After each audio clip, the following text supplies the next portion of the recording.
Hi, I'm your good friend, the Large Wildcat. Here are my programs today. I just come up with an article over at New York Times by Alan Berry.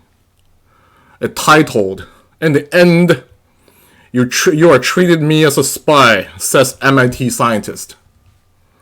It has to do with Dr. Chen Gang, professor of mechanical engineering at Massachusetts Institute of Technology. Dr. Chen is an expert in heat transfer. He hopes to develop a semiconductor that could convert car exhaust into electricity or fabrics for clothing that could cool the body. He was accused by the US government in 2021 as a spy in connection with the Chinese government. And he was arrested on January 14th, 2021, 6 days before Trump leaves office. And his charge was, he was accused of hiding his affiliation with the Chinese government initiative in application with $2.1 million in grant, where he pleaded not guilty. And this was the whole thing according to the New York Times, was part of the China Initiative. The China Initiative is a government initiative set up by President Trump in 2018 to stop, in an attempt to stop scientists from passing sensitive technology to China.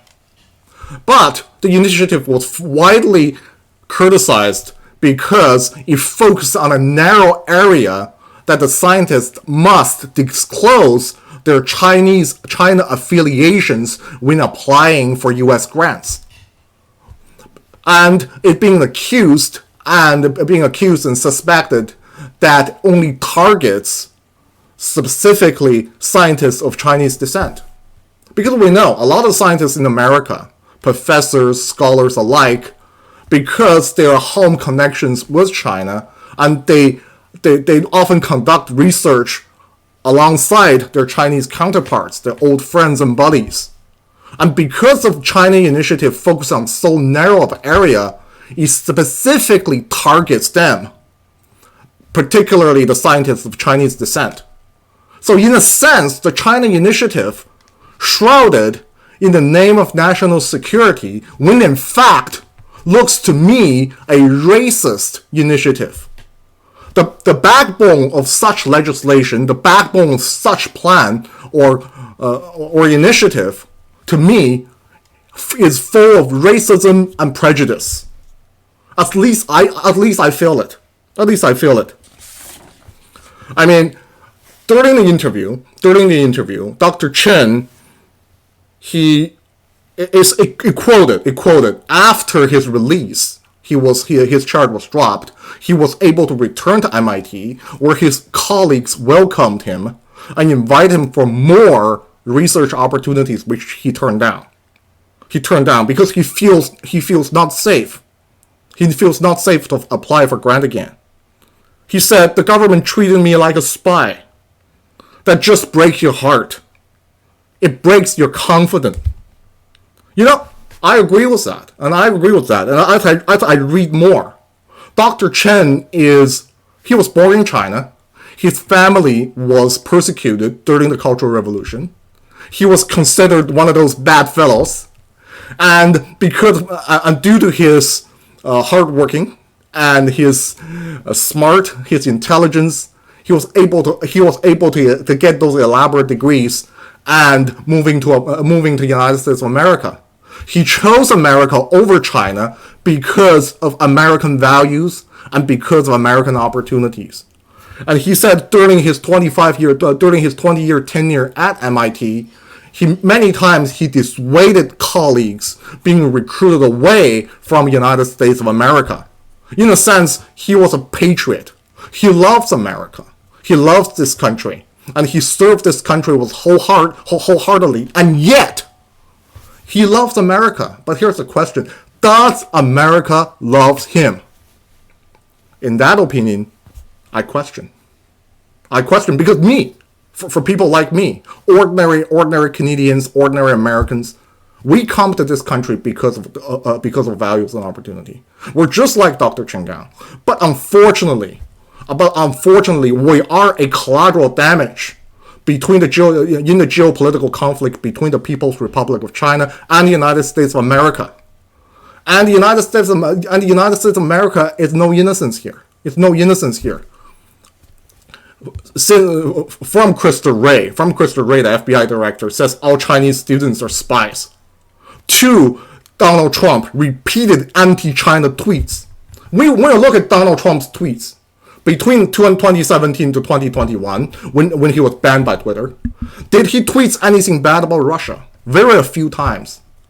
Did he tweet anything bad about China and direct at Chinese people? Numerous times and almost every day during the COVID pandemic. What is this? This is prejudice from Washington, D.C., and this is prejudice from the United States of America and should be universally condemned. United States of America is shooting themselves in the foot right here. It's shooting themselves in the foot right here. You preach human rights, individual liberty, freedom, respect, and equality before the law, and yet you're acting in your China initiative, particularly go after one group in the name of national security. You're directing insults and slurs against one people in disguise of national security and patriotism. And this, to me, looks like Japanese internment camps all over again. It should be suspected. It should be questioned, and such authority should be closely examined due to its prejudice, due to its prejudicial nature. According to Dr. Chen, he echoed the same thing I just echoed. America is shooting itself in the foot. We got all these scientists, although it's Chinese backgrounds, but they love America. They want to serve America according to their will and ability. And yet, the United States of America is taking a blanket approach when it comes to national security protection. And these people are universally being suspected and their loyalty being universally questioned. And when such things happened, they couldn't continue their research and they couldn't continue their work. In relation with that, the United States loses the opportunity of gaining new technology and loses the chances of new tools.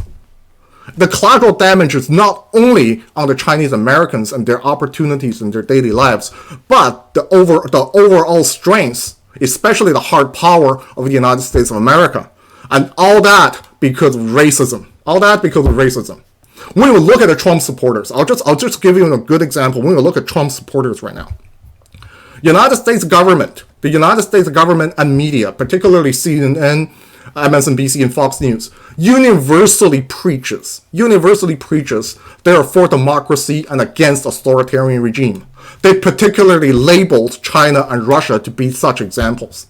But here's the thing, among Trump's supporters and some Democrats, they're willing to give Russia a pass and universally condemn China to the harshest. My question is why? Is it because Russia is white and China is not? Is it because Russia is white with a similar skin color and looks like you, while Chinese look like outsiders?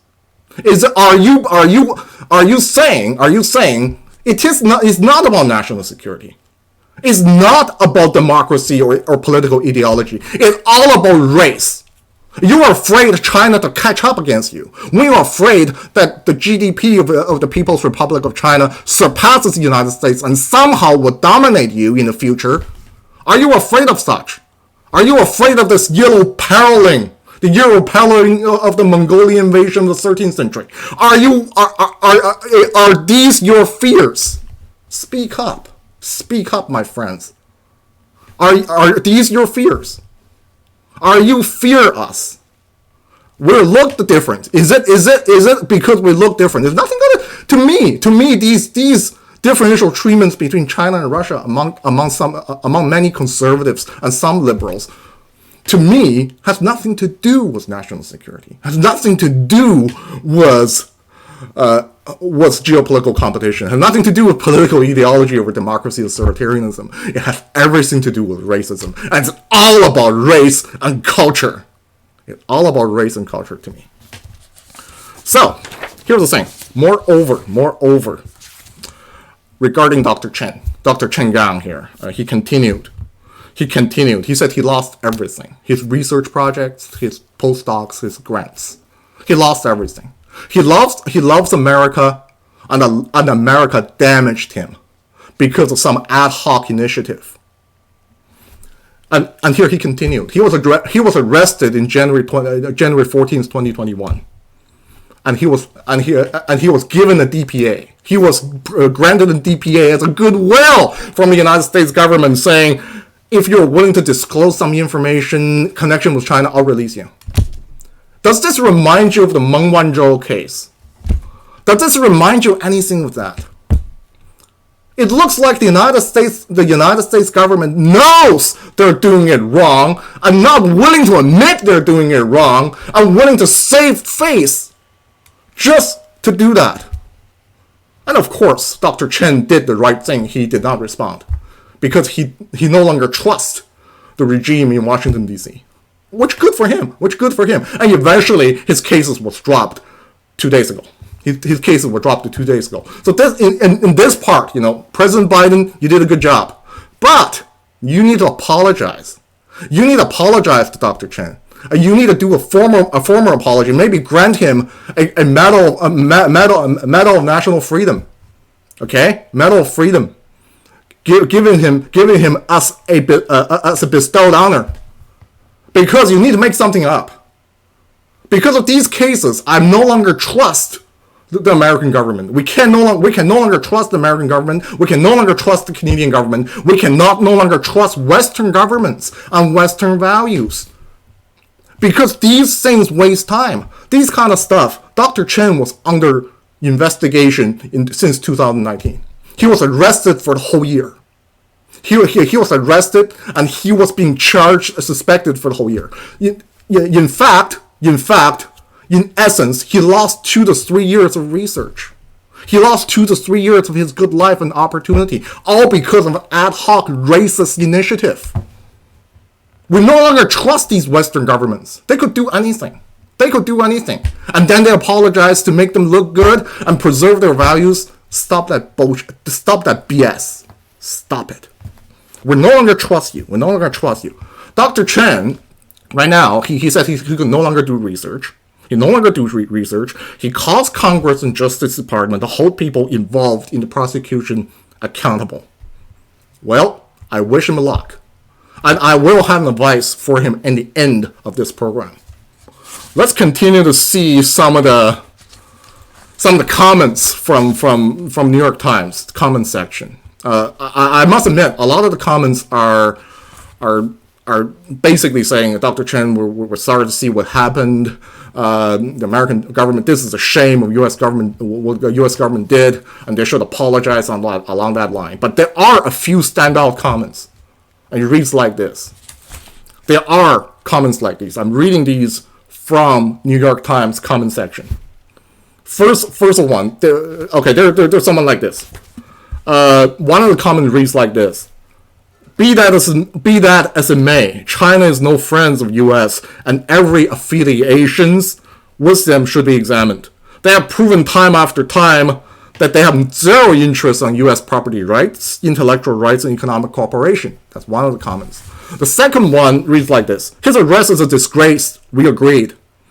Government should have done a better job. But China is no friend or any Western democracy. And China initiative must go on to weed out Chinese spies. Okay, so the racist initiative must continue according to this gentleman. Right here, then another one. This guy is American, yet he will never be one in the eyes of his government because the way he looks. He's American Chinese, and so will his children and grandchildren. This is simply a repeat of Japanese concentration camps where people who simply looked a certain way, regardless of their citizenship, are condemned as spies and their loyalty questioned. I'm not surprised. I'm not surprised either. And I think exactly what this gentleman is talking about in this comment. And the last comment reads like this. Sounds like it's not all good scientists versus evil FBI, especially in this factually one-sided presentation. Let's not forget the rampant corporate espionage that is going on, the ubiquitous inimical foreign threats to intellectual property, and the insidious nuance and nature of collaboration. Lots of gray areas to be alarmed. Well, here's the thing. What do we mean by foreign? We mentioned a lot of foreign stuff during our elections, particularly in the United States and in Canada last September. Foreign, right now, to me, means China.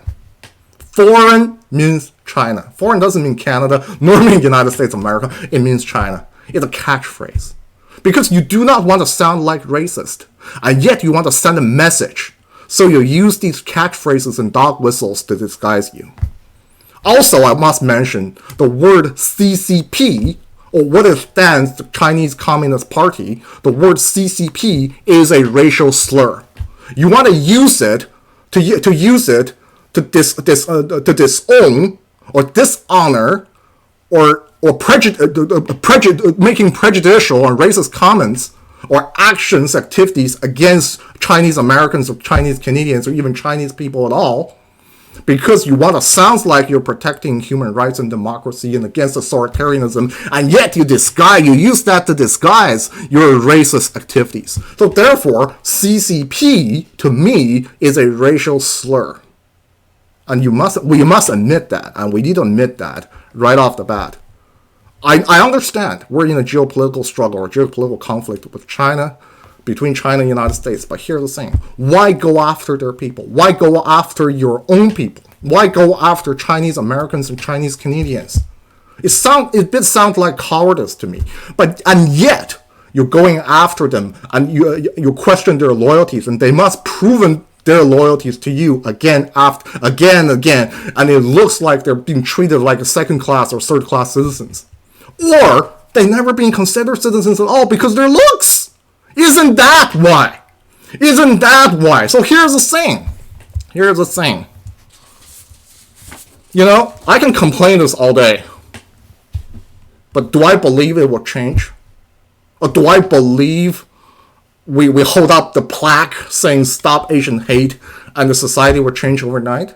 Of course not. Of course I don't believe it. When I read this article about Dr. Chen Gang, I'm deeply disheartened. Like Dr. Chen Gang, like many of these people, we come here because of Western values. We come here because of their values and opportunities. But when come of conflicts, when come of geopolitical struggle, we're being questioned. Our loyalty is being questioned. I thought the human rights, liberty, individual freedom, equality before the law applies to everyone equally on equal basis. But this is not the case when practiced. So therefore, Western values and Western practices should no longer be trusted, and Western governments and Western regimes should be questioned at all time. To me, at least. So, here's the thing. The social contract is being broken. What should we do? To my fellow Chinese Americans, Chinese Canadians, Chinese Australians, and Chinese people living in Western Anglo-Saxon countries, what should we do? Here's the question, what should we do? I'll give you some examples of what these guys would do. These guys often do when there is a geopolitical conflict with your home country. First one is the Japanese internment camps. And this is one of those evidences I'm giving you right now. One of them is Japanese internment camps. The Japanese people, after Pearl Harbor, those Japanese people were systemically locked into internment camps being accused of spy for no reason. They have their property stripped, they have their everything lost to them. Until 1945, Supreme Court declared that executive order is out of law and being released. Was no apology until 4 decades later. 4 decades later by the Reagan government. But here's the thing. Although the United States apologized and paid some money, but the damage has been done. The The Western regimes wants to use these as an example. They correct their historical wrongs. But when damage is being done, what's the use? What use of it? Right? The similar things with residential schools in Canada, which started in 1800s, pretty much eliminated in a cultural genocide of First Nations people. And then the government apologized in 2008. In 2008. For what? To save face? Or to rebuild your values? The Chinese Exclusion Act, 1923. The Chinese head tax since the 1800s. No redress until 2006. When it finally apologized by the Harper government in 2006. Here's the thing. Does that change anything? Of course not. Of course not. Do I believe the Canadian government, the Chinese government, the Canadian government, the US government, their racist attitude will ever change? I don't believe so. I don't believe so. So a lot of these stuff are shrouded in disguise.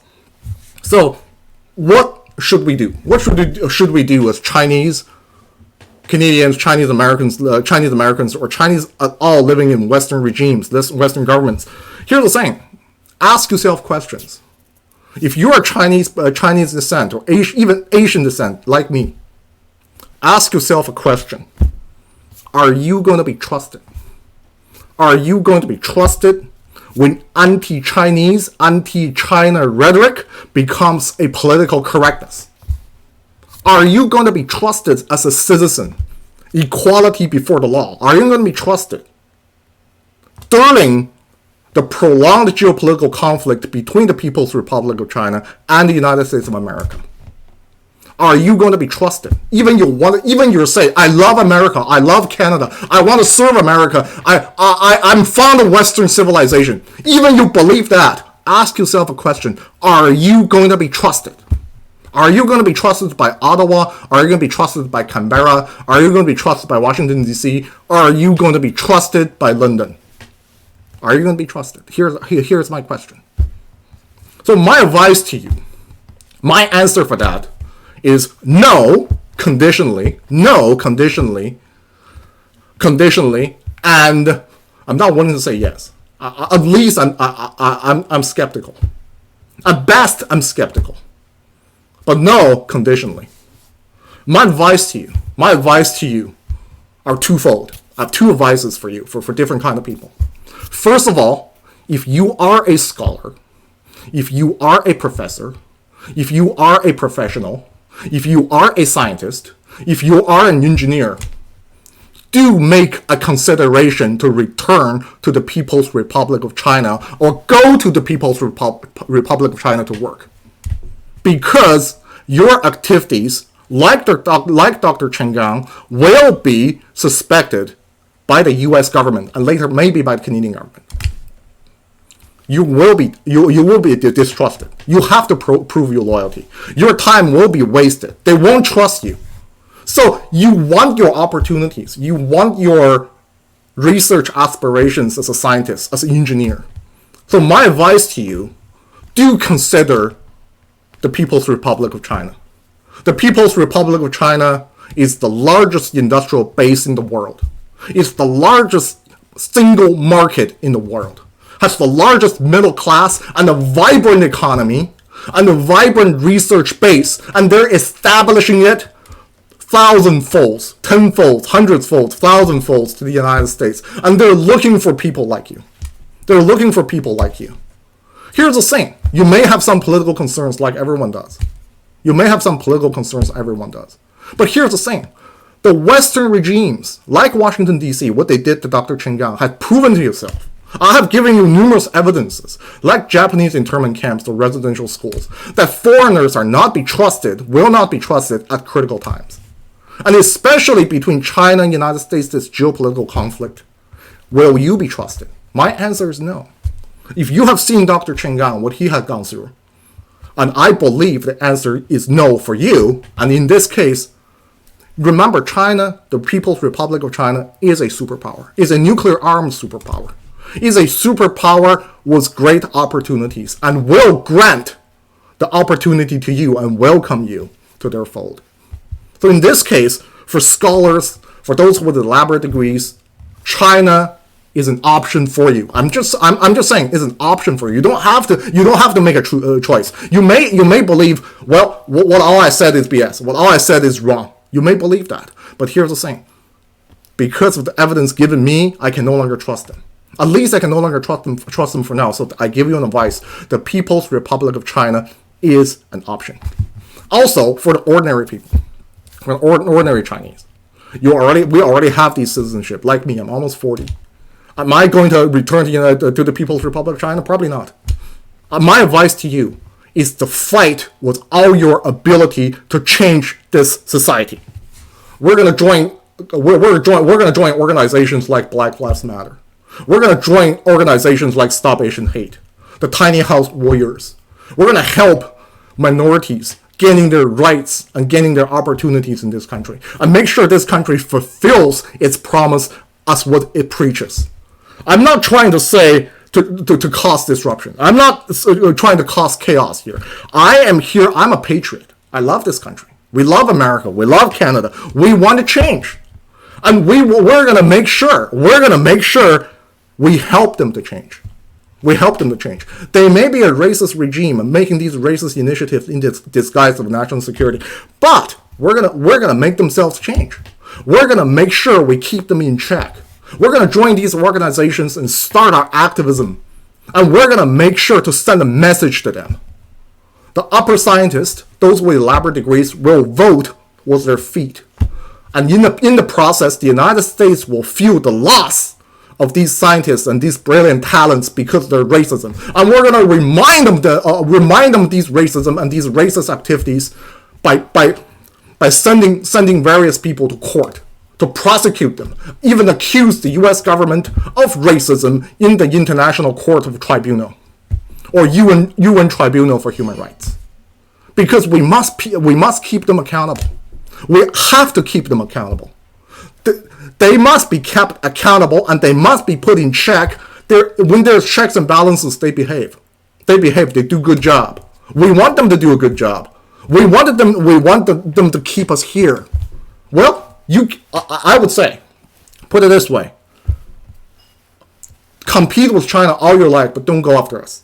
If you go after us, we will make sure you deserve what you get. We must fight for our rights. We must fight for our liberty or freedom. We must hold you accountable. So stop your racism for all these things. And this is what I say. This is the large wildcat, and thank you for watching my program. If you haven't subscribed, please subscribe. Thank you very much. Have a nice day. Bye-bye.